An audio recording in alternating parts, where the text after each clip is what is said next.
I'm in England, and I don't know where the rest of you are, but to me, that's halfway around the world.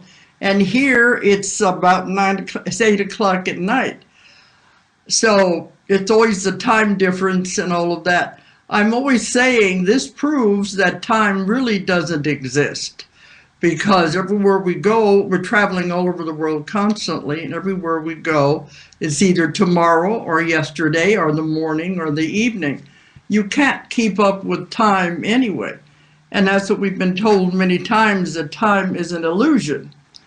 The ETs have said man is probably the only species in the universe who has found a way to measure something that does not exist.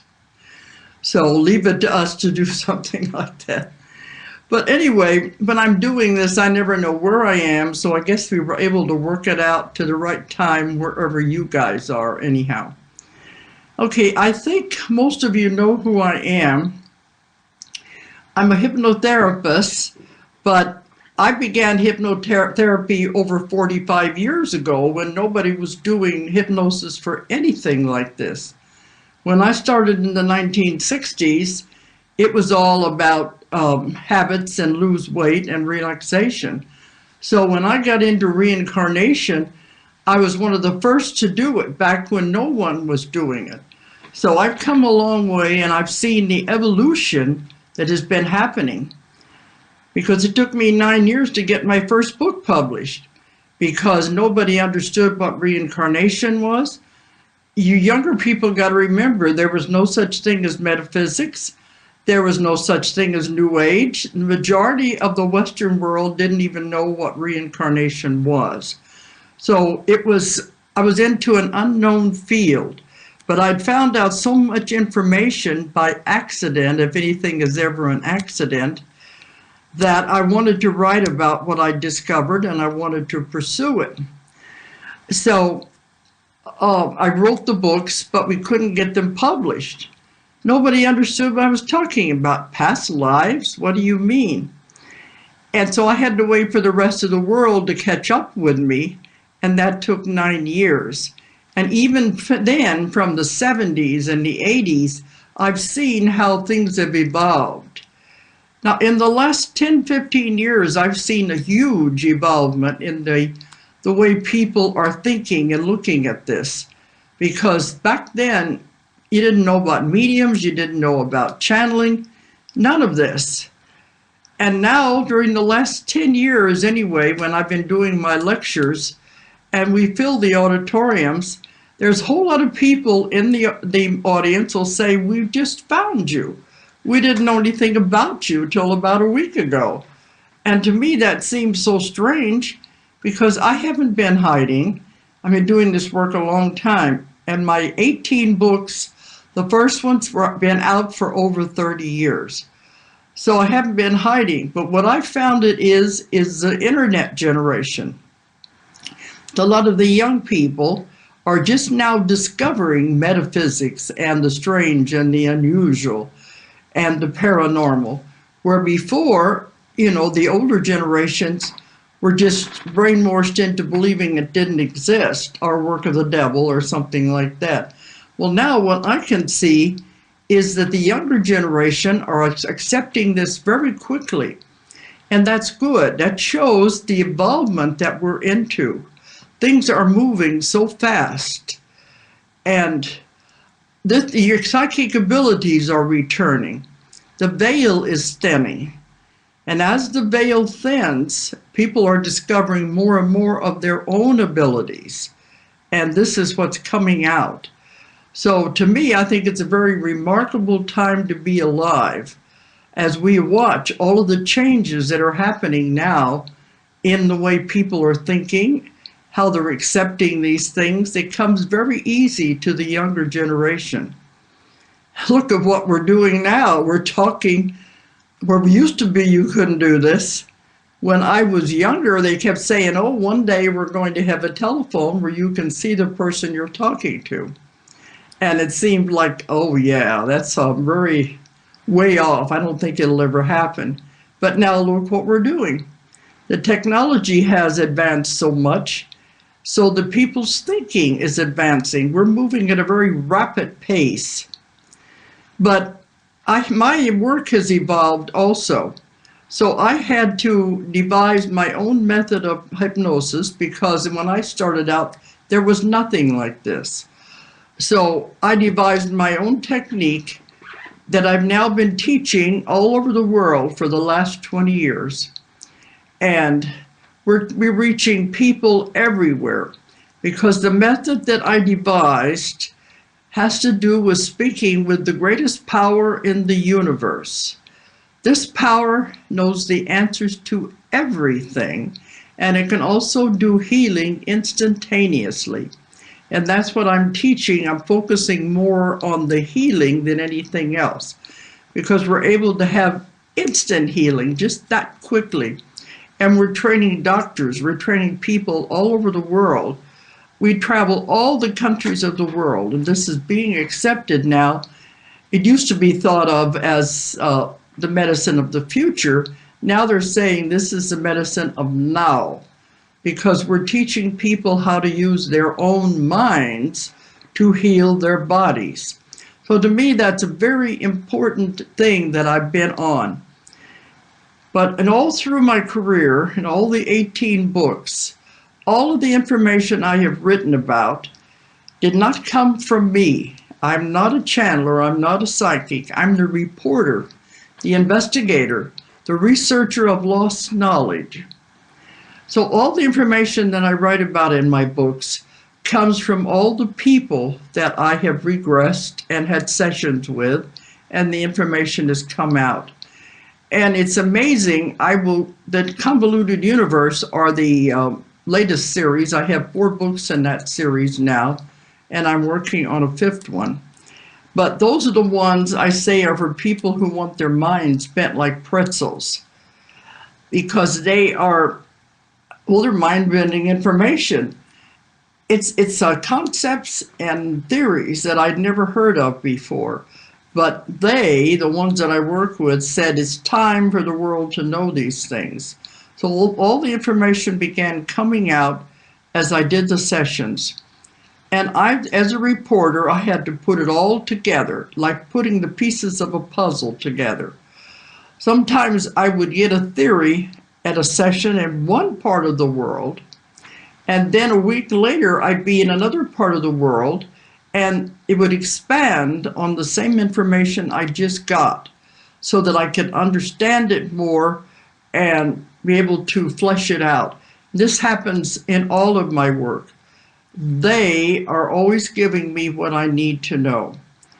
So what we're going to talk about tonight is some of the information that has really hit home to a lot of people. I was really surprised at how it happened. It's the information about the 3 waves of volunteers.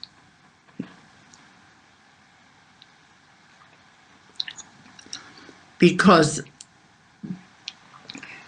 I began about 10, 15 years ago. See, I see thousands and thousands and thousands of people.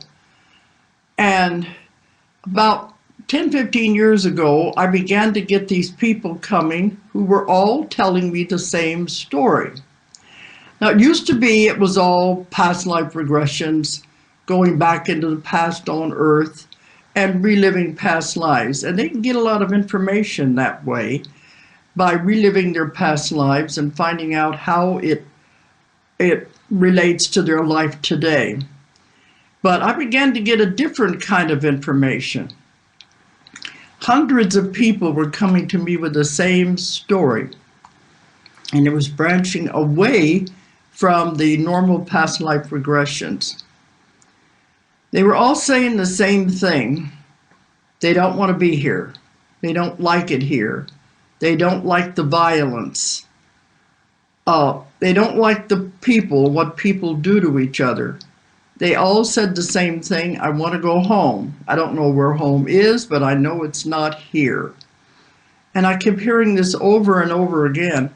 Many of these people had even got to the point they wanted to commit suicide to get out because they didn't like it here at all. But of course, suicide is not the answer. in my work, I found that because if you commit suicide, you have to come back and do it all over again with the same people, same circumstances, and it's even harder than it was before. So the suicide is not the way to get out. But, you know, like any scientific experiment, if they repeat it again and again and again, they accept it as valid if they hit the same results each time. So when I began to get the same story through all these different people, none of them knowing what the other ones had said, I didn't know what the other ones had said because it was new to me. But yet they were all saying the same thing. I started paying attention. There's something going on here that we better look at. Now I get hundreds and hundreds of emails from people all over the world who are going through the same situation. They're all saying the same thing. I don't want to be here. I don't like it here. I don't like the violence. I want out. And they're all telling me, well, I feel like I'm the only one in the world that feels like this. But they said, after I read your book, The 3 Waves of Volunteers, and began to hear you talk, I see that I'm not alone. And that means so much to people to realize they aren't the oddball out there. They aren't the only one in the world that has these feelings. We've now found there's hundreds of thousands of these all over the world. And this is the 3 waves that have come to change the earth and to save the earth. And that's what came through in the talks, the sessions that I gave. So that's what I'm going to focus on tonight. Well, the 3 waves of volunteers, when I did so many of them, I began to classify them according to their ages, when they were born. And I began to see that they fall into 3 distinct groups that had all saying the same thing. Well, I'm not going to have a whole lot of time to go into the ETs and the UFOs, their involvement in this, but they are very much involved because they have been involved with us since the beginning of the world. You read my other books, Keepers of the Garden and The Custodians, you will see how they have always been there, taking care of us and watching us. That's why a lot of times they're called the Watchers and the Keepers. They never harm anyone because they're forbidden to ever harm a human being, but they've been watching us since the beginning. But when the earth was created, it had one main directive, and this is the Star Trek directive, because Star Trek is not fiction, it is real. They had a Star Trek directive was the law of non-interference. Once a civilization has begun, you cannot interfere with the development of that civilization. You have to just let it go along the way it is and hope that they're learning something from it and are not going to make the same mistakes over and over and over throughout history. But their job is to watch us, to see what's happening and how things are going. So everything was not really going that well, but we got to the point of nothing they could do about it. They just sit back and watch and say, what are these kids doing now? We were going along until the Second World War. And at the end of the Second World War, when we dropped the atomic bomb, that's when they said, we better get down there and see what these kids are playing with, because they don't know how to handle this kind of power. They can blow up the world. They don't know what they're messing with. See, up until this time, and even to the years later, the people of the world have been caught on the karmic wheel, which means they've been caught in past lives going round and round and around in the same lives over and over again, making the same mistakes lifetime after lifetime, and that's where the karma comes in. They're making all these mistakes and having to come back again and again to repay the karma. most of the people on earth have been trapped on the karmic wheel. They didn't know how to get off the wheel. This was the main reason that Jesus came to the earth, was to show people how to live, how to get off of the karmic wheel, how to go higher, to go further. And of course, it all deals with love. But the people of his time didn't understand that, and they killed him. But that's what it's always been about, to evolve, to get higher, not to go backwards. The only time that the keepers, the watchers, could interfere with the development of a planet, especially the development of Earth, would be if we were going to destroy the planet. Because if that were to happen, it would have reverberations throughout the whole galaxy. And many, many civilizations and cities on other dimensions would all be affected. So if we got to the point where we're going to blow up the world, we would have to be stopped. There have been many times in the past, in my books, I've found at least 3 or 4 civilizations where we were brought to the point we were going to destroy ourselves. And they had to step in and stop it, because it couldn't be allowed to happen. And it was always because of man's greed and the want for power is when it would get to that point. This is what happened with the last one that we know of, which was the Atlantis. They got to the point where they were going to destroy the world. And this is in one of my convoluted books. It tells a story that I've never heard before of how they were doing scientific experiments with crystals, but also they were messing with the grid of the earth, and it was ready to destroy the earth, and it would have had reverberations through universes.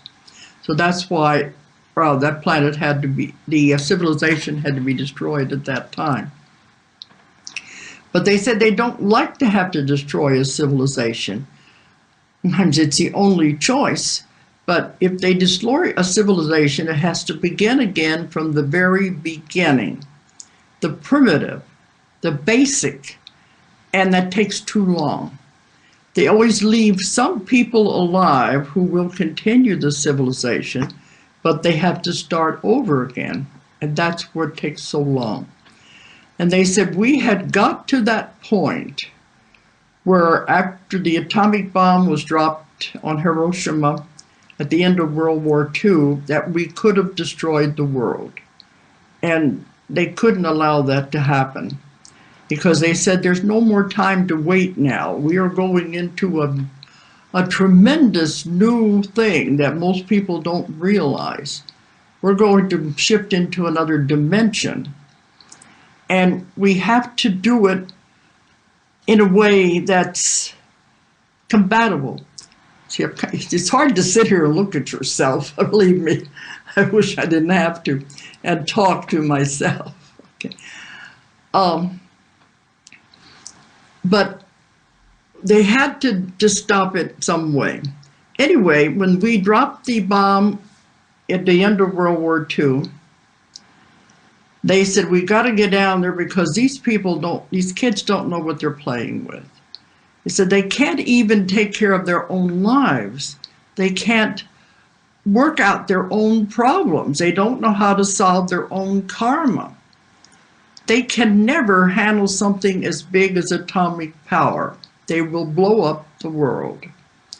They said whenever we were supposed to have atomic power, it was supposed to be used for good. But I said, well, we do use it for good. We use it for electric power. They said no, because it will never be what it was intended to be, because it will always have the aura of negativity, because it was created as a weapon. So it will never be what they intended for it to be. So they said, what are we going to do? They have the law of non-interference.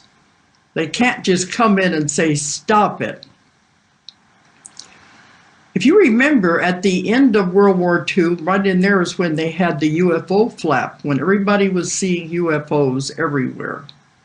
That was a big, but it all really began right toward the end of World War II, because they were in here trying to watch us and see what was happening. So, it's like you're losing my train of thought when you got to stare at yourself, so I'm not going to look at that screen. Okay. So anyway, they said, what are we going to do? We can't just say stop it, because that is interference. So they went back to the council, and there are councils over everything.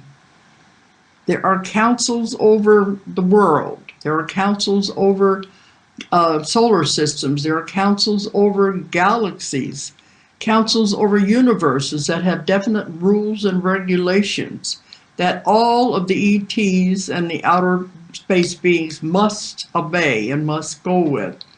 So they went back to the council and they said, what are we going to do? We can't step in and stop it, because that is against the law of non-interference. So they came up with what I thought was a brilliant plan. They said, we can't interfere from the outside. What if we influence from the inside? And so what they did, they sent out a call to the universe. Earth is in trouble. Who wants to go and help? Because they figured the only ones who could save Earth would be those who were pure. Pure souls who had never accumulated any karma at all. Pure souls who had never been to Earth, who had never been in a physical body. They're the only ones who could save the Earth. And so the call went out to all of these people everywhere, the souls, saying, who wants to come and help Earth? And I've had many sessions when they said they were on the spirit side and they had meetings, who wants to go and help? And one of my clients said, I stupidly raised my hand. Like, what was I thinking of? Because I didn't know what I was getting into. So they decided to come. But, you know, when you come to Earth, which is a whole other lecture about where you go when you die and where you happens, you make your plan and you come back to Earth on what you hope to accomplish. When you come to Earth, you forget. The veil comes down. What is called the veil of forgetfulness comes down. You forget your plan. You forget why you're here. You forget you came from God. You forget all about the incredible love that's over there. And you come into this world with the veil of forgetfulness. You forget your contracts that you made with all the other people in your life. I asked them one time, wouldn't it be easier if we knew why we were here? If we knew our contracts with other people? They said, no, it wouldn't be a test if you knew the answers. Because that's all Earth is a school. It's an Earth school. And it's a long school.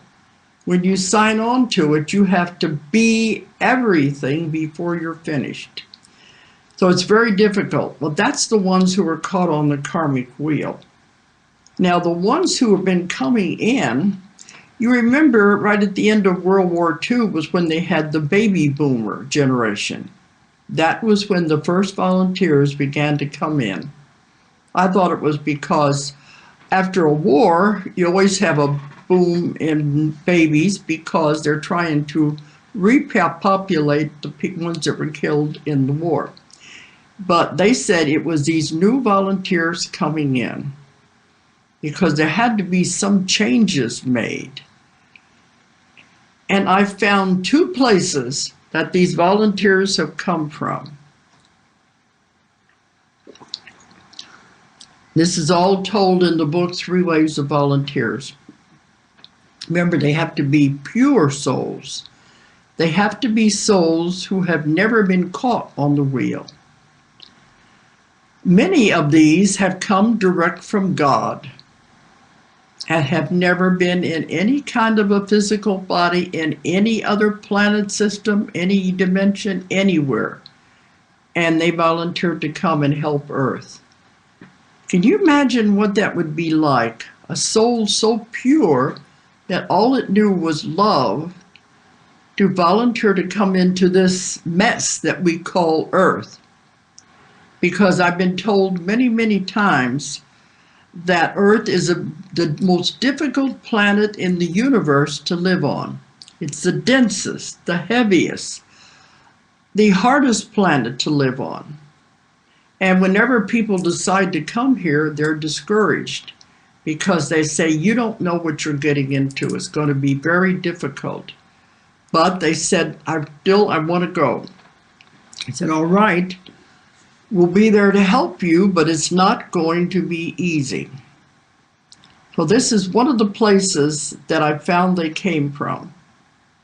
They have never been anywhere before, and they are so full of love, and they come into this mess where we have so much violence and negativity that it overwhelms them. They can't take it. The other place they come from is many of them are ETs. They've come from spaceships or from other planets and other dimensions. They don't want to stay here any longer than they have to because their home is in the other planets. But they volunteered to come because Earth was in trouble. And it was like, all right, I'll stay just long enough to help with this, and then I'm going to go back. I'm going to go home. Because that's what so many people say, I want to go home. I don't know where it is, but I just know it's not here. I've had many cases where the person would be on a spaceship when they got the call, and they'll say, I'm going to go and help. And they left their body in suspended animation on board the spaceship, so that when they finish their job here, they will go back to the spaceship and pick up where they left off. This gets a little complicated, and in the convoluted universe, we go into all these different strange theories and strange concepts. But those are two places they've come from. So can you imagine what it's also like to be an ET who has never lived on Earth? They mostly watch and take care of it, and they have many jobs where they go from planet to planet, taking care of the other planets. They have a lot of work that they do out there, and they come here. And this is too confusing. They don't understand it. One thing, the bodies are different. Their bodies have a lot of different abilities where they are. So it's very strange. They don't like the body. They don't understand how it works. So anyway, these are when the volunteers began to come. But because of the veil comes down, the veil of forgetfulness, they cannot remember where they came from. It's very hard on them, very discouraging. The first wave, I believe, began to be born in the baby boomer generation, would have been right after World War II, which would make them 40s, 50s, early 60s, because I didn't think there was any 60s. And then I began getting emails from people who had these feelings that they didn't want to be here. The first wave had it the hardest because they didn't have anything to go by. All they knew was they didn't want to be here. They didn't like it. The second wave had it easier. And I asked them, why was it so hard with the first wave? They said someone had to be the trailblazer. Someone had to be the one to set the stage and make the path for the others to follow. So they were the ones, they were the bravest that started out in the beginning to go to Earth. And I've had so many people who've told me, on my radio show we talk about this too, and they have said they can remember being a little child standing in the kitchen talking to their mother, telling their mother, I want to go home. And the mother is saying, well, you are home. No, this is not home. I want to go home. And they have this great sadness that they don't belong here. As I said, I get hundreds and hundreds of emails, people telling me the same thing. But now they're feeling better because they'll say, I'm not the only one that feels this way. They said, for years, I thought I was the only one in the world that felt this way. And they felt very alone, very shut out, not realizing it's very common now. But this was the first wave, had it the hardest. The second wave are what I call the channelers of energy, the antennas, the observers. Many of them are here just to watch, just to observe, and to gather information about how the world is doing and how the people are developing. And I call them channelers of energy because their energy is so strong. This is the energy that will change the earth, and it is changing the earth, even though they don't think they're doing anything. The energy is so strong that they can walk into a crowded mall of people, and their energy will affect everyone that they come into contact with, and they don't realize this. One thing they have to be careful of is sometimes the other people will suck their energy, because on another level, they realize this is a different energy. It's a higher energy, and most people need energy. So they will tend to suck the energy because they need it. So a lot of the second wave don't like to be around people because they feel that. I always tell them they can put shields up so that they will not be affected by the other waves. But their job is to spread the energy. This energy will save the earth. But here's the paradox. Most of the second wave don't like people. They want to stay away from people. That's why many of them work by themselves, out of their homes. They don't want to work in an office. They don't want to be around other people because they just feel like they don't belong in any of this, so they'd rather be by themselves. Many of the second wave don't want children. If they do marry, if they're lucky, they will find another wave just like them. But they would rather shut themselves away from everyone, which is defeating the purpose because they're supposed to be spreading this energy to the world. But I think many of these have found other ways to do it from the emails that I'm getting. They'll probably have some more questions about these different ways because it's very hard for people in this to realize which one they are, and it's very hard to make a definite cutoff that you're first wave or second wave. Sometimes they overlap. But the second wave are beacons, channelers of energy, observers. A lot of jobs that they will have will be as an observer, a reporter, somebody working for TVs or movies or something, magazine writers. And that way they're observing history, they're observing the world. But they do feel like they don't want to be around people anyway. This is very hard on them. We have found lately that some of these groups are having children. For a long time they didn't, because they were afraid if they had children that this would create karma and we'd be stuck here on Earth.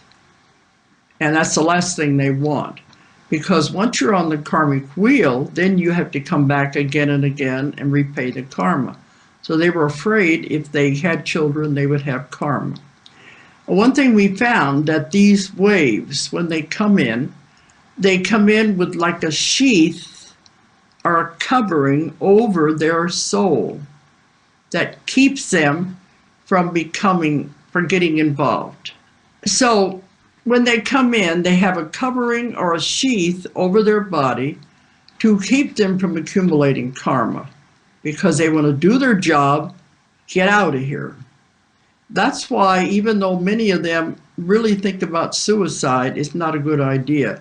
Because anytime you commit suicide, then you're caught on the wheel of karma and have to come back.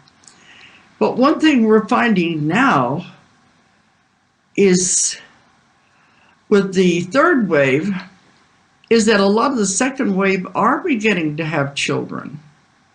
And the children they are having are the third wave.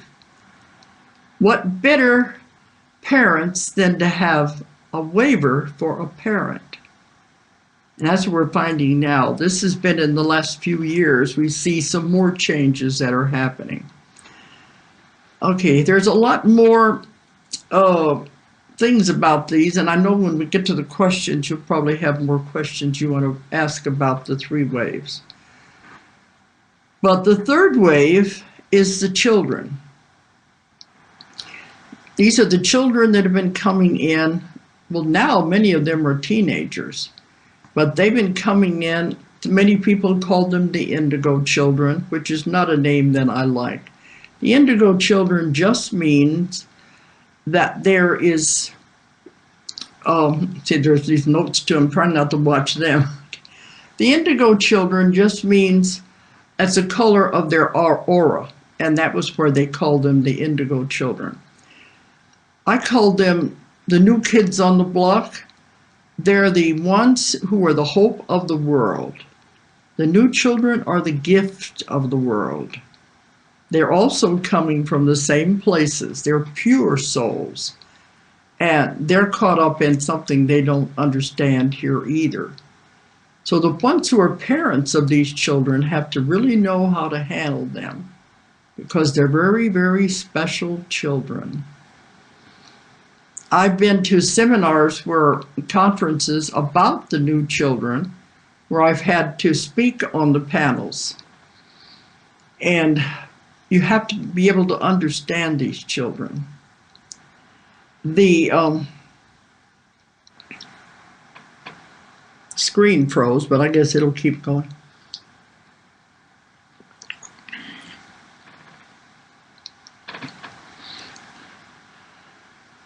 The reason they are the hope of the world, I've been seeing a lot of TV shows lately where many of these children have already at 9, 10 years old graduated from college.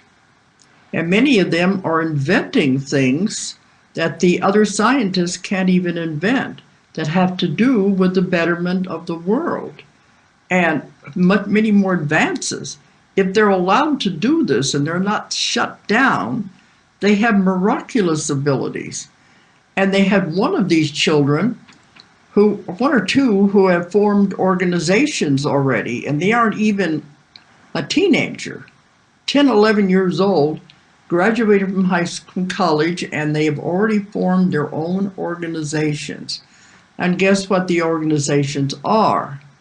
They are to help the children of the world.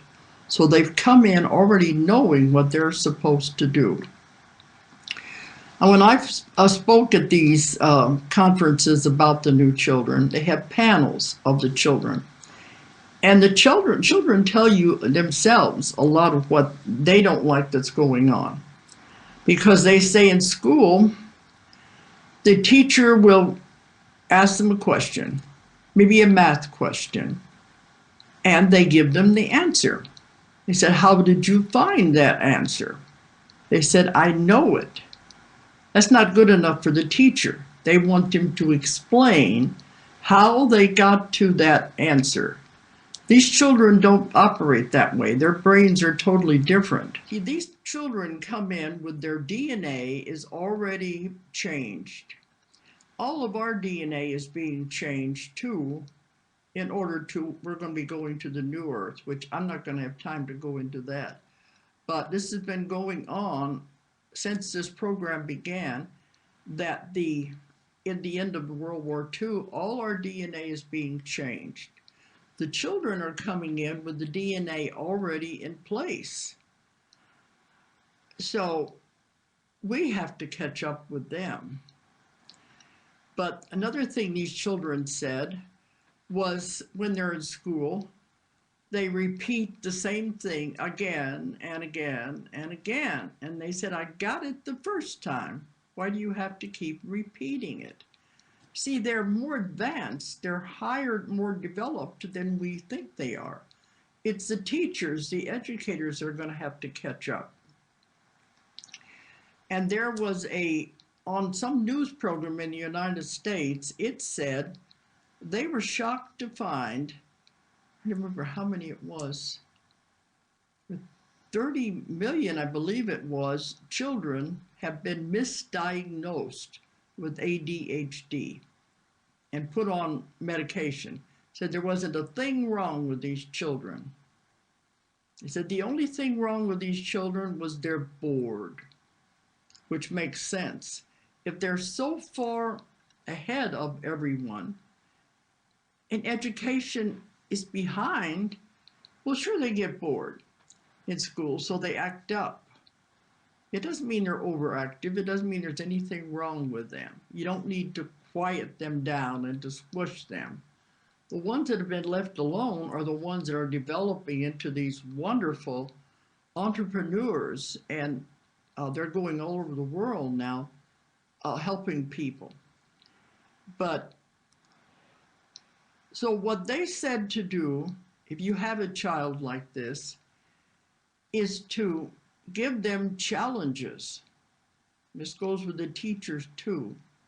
If they've already finished their work, they're bored, give them something else to do. Maybe single them out to give them a special project, something that just they can do, and have them focus on something different. This keeps the mind active and gives them a challenge to the mind. And I used to say, well, younger children, just give them something to tear apart and put back together again, just to keep the mind going. Because that's all it is they're bored and they want to know why. Why do things operate? Why do we have to do this? Why do we have to do that? This is very hard on the parents. We have a book that our company has published called Star Children, and Children of the Stars, I think it is. And it tells about these children and how to take care of them and how to raise them and how to understand their abilities. We're the ones that have to change. This is the next generation, and it's going to be wonderful. So now I can understand how some of the second wave have decided to be parents to bring in some of these third waves. Okay, so trying to think of some, I've got so much I can talk about this. I'm hoping I'm not skipping too much here.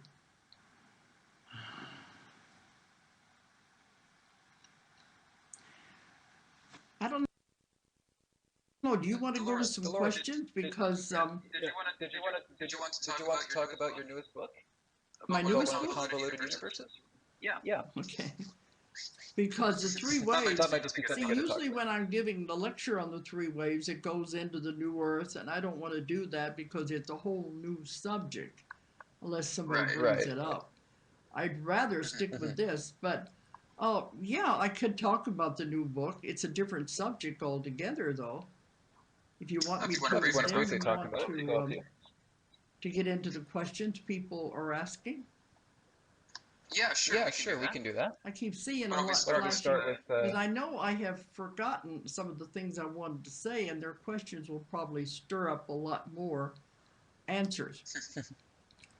Okay, but there's one question here. Okay, but let me tell what the new book is if you want me to first. Okay, sure. Go ahead.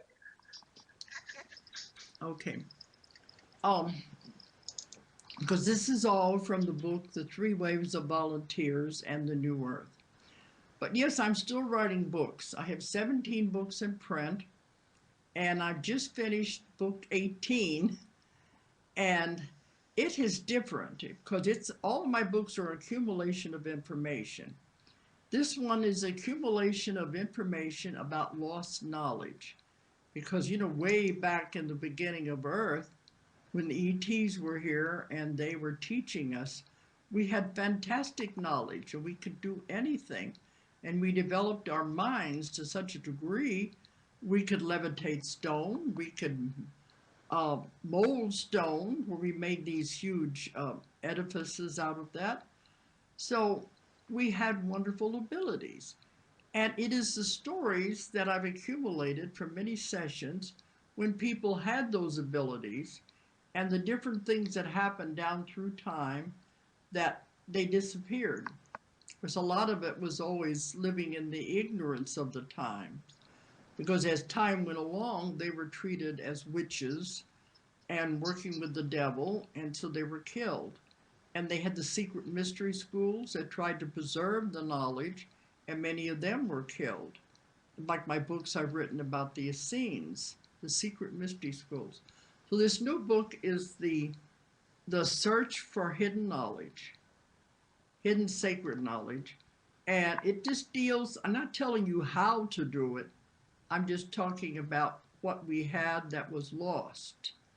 And we could, a lot of it is coming back now. The abilities are coming back now.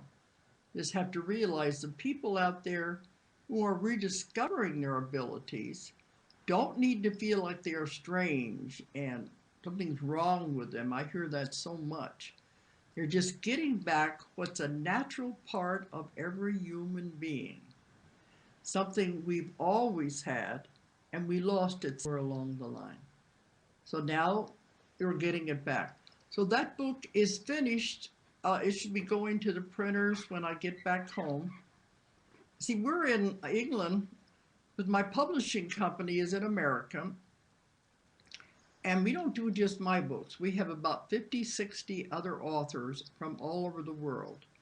And the books are translated into over 20 languages. So we have an office here in England that takes care of our European connections and orders and things. That's where I'm at right now it's in Glastonbury. And from our window, we can see the Tor, if you know what the Tor is, and it's magnificent. We're in a wonderful, peaceful energy here. And it's really good to be in that and away from the chaotic London energy.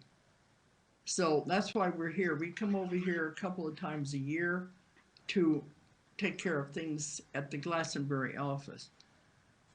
Okay, well, we receive hundreds and hundreds of manuscripts to be published. I read every single one of these, and I'm the one that makes the decisions. So I have a lot that I'm doing. Okay, well, why don't we go ahead and go to some of the questions? I know we still have a lot of time, but maybe this will trigger some more questions, more information. Is that okay? Yes, most definitely. So we have the first question here, and this is from Kirsten. And she asks, why haven't your ET books been translated into German yet? As far as I'm concerned, I was told by a well-known medium that I'm a star child after having had an encounter with a beam 6 months ago. After that, I was asked by them to read your books. You really helped me through the hardest time in this incarnation. God bless you. So any word in regards to translation? Yes, because I just finished a class that I was giving here, and we had it here in Glastonbury, and we had over 70 people, and it was amazing. The whole world was represented in this class. We said there were people here from countries from all over the world, and there were some from Germany and France, and they were wanting to know why weren't my books available. Julia, you want to come in? She can maybe answer some of these questions too. My daughter, she works for us in this. Okay, so we do have another question. Well, as far as I know, some of these people are presenting the books to the publishers in Germany and France.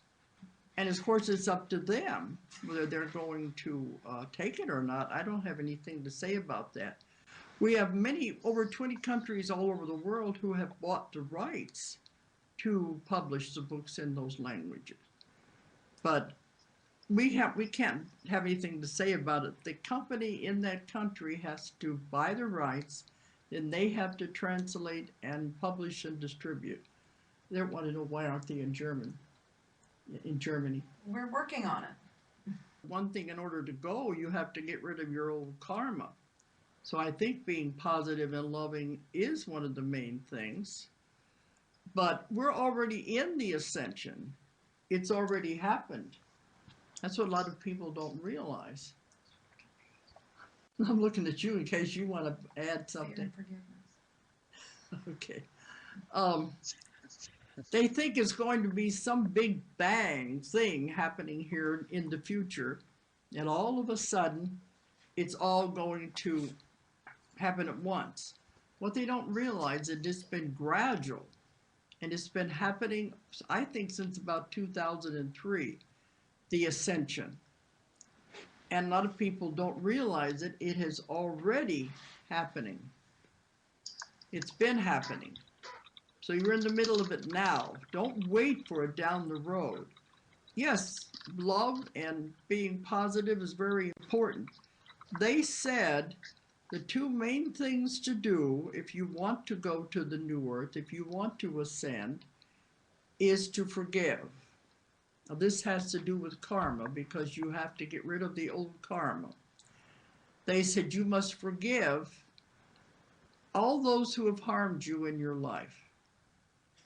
So what if you had a bad childhood? So what if you had parents that treated you badly? Let it go. It doesn't matter anymore. It was part of your learning. So what if you had a bad marriage? What if you're in a bad marriage now? It doesn't matter. When you come into the life, you make your plan and you create everything that is in your life. You created to learn from. Everything is a lesson. Everything is to be learned from and experienced. Of course, if you say, well, I didn't learn anything, well, then guess what? You got to do it over again with the same people. But they said if you want to go on, you're going to have to forgive. Let it go. It does not matter anymore. Release it and let it go. Then the second thing you're going to have to do, you got to get rid of fear. Fear is the strongest emotion a human has. If we don't understand something, we're afraid of it. And they've told me many times, fear does not exist unless you make it. You do things yourself. Otherwise, fear is not real. It does not exist. They said fear is for entertainment purposes only. That we don't need it. So you've got to let it go. And when you get into a situation, don't go to fear. Love is the only thing that is real. And you must love those people in your life that they have harmed you and that you have harmed. Remember, it always takes two people. So not only them, but you also. You've got to forgive yourself for anything you have done. So these are all important things you're going to have to do if you're going to go on to the ascension, but we're in the middle of it anyway. And no, it is happening.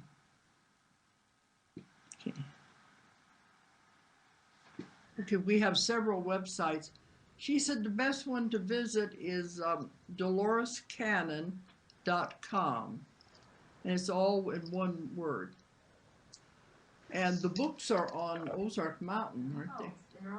They're on both. They're on mine too. They're on DoloresCannon.com. All the books are on that also. But I've written so many books about every possible theoretical thing you can come up with in metaphysics. I've been doing investigations in UFOs and ETs for 27 years. I found the answer to any question anybody could want to know about ETs. And I've also got all of these new strange concepts that keep coming at me. So I'm working on 3 more books now. So I'm not going to be done in a long time. There's a lot of very interesting information that keeps coming because they said we're ready. They want us to grow. They want us to know this information. It's time. time.